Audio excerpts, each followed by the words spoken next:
Bonjour à tous et bienvenue dans une nouvelle vidéo. Aujourd'hui on se retrouve dans une vidéo où on va parler puissance et notation scientifique. Donc cette vidéo peut servir à tous car en fait on en a besoin tout le long de notre parcours scolaire.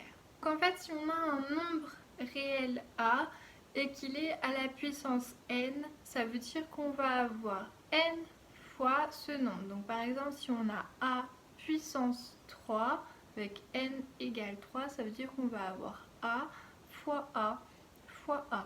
Donc 3 fois ce A parce que n égale 3. Donc on a certaines règles vis-à-vis de la puissance. Donc quand on a A puissance 1, donc en fait c'est tout simplement ce A. Quand on a A puissance 0, c'est tout simplement égal à 1.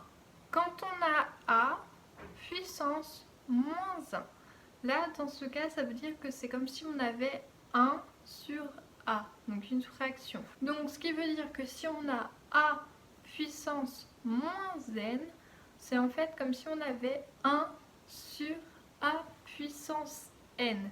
Et donc ça, je demande à bien le retenir à toutes les personnes qui sont au lycée pour la physique-chimie. C'est super important, ce fameux A puissance moins n, c'est bien 1 sur A puissance n.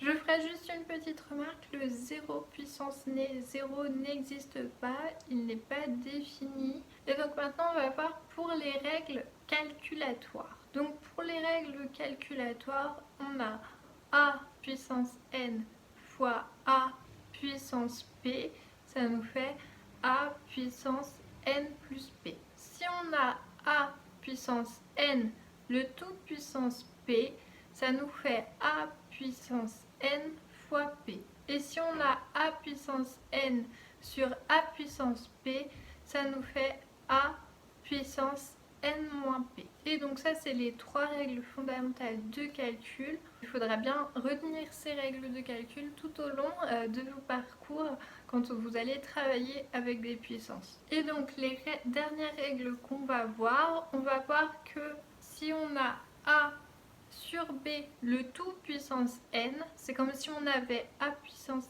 n sur B puissance n. Si on a A fois B le tout puissance n, c'est comme si on a A puissance n fois B puissance n. Et enfin, si on a A sur B puissance moins n, c'est comme si on a B sur A puissance n, et donc si on a B puissance n sur A puissance n. Donc voilà, ça c'est les règles essentielles pour les puissances que vous devez savoir. Donc maintenant on va voir la notation scientifique. Donc je vous rappelle que ces puissances marchent aussi avec 10. A peut être égal à 10. Et donc toutes ces règles marchent pour les puissances de 10. Et donc qu'est-ce que la notation scientifique? La notation scientifique, c'est écrire un nombre A qui est égal entre 0 et 10 fois 10 puissance n, avec n qui peut être positif ou négatif. Donc on va faire ensemble quelques exemples. Donc par exemple si on a 50,7, on est d'accord que 50 ça ne fait pas partie entre 1 et 10, donc on va mettre 5,07 fois 10 puissance 1, puisque 10 puissance 1 c'est 10, donc ça nous fait en tout bien le bon résultat. Si on a 1000, 1000 c'est 1 fois 10 puissance 3. On va voir dans l'autre sens, quand on a des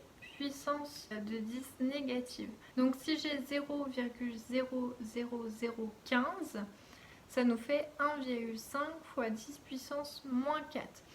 Donc une petite méthode pour calculer quand c'est les puissances négatives. Le nombre à l'exposant de puissance de 10, c'est le nombre de zéros en comptant celui qui est avant la virgule. Et pour les puissances positives, c'est le nombre de zéros.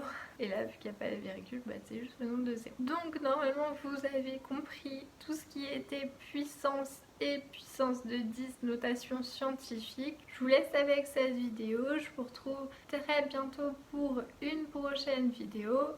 Ciao, ciao!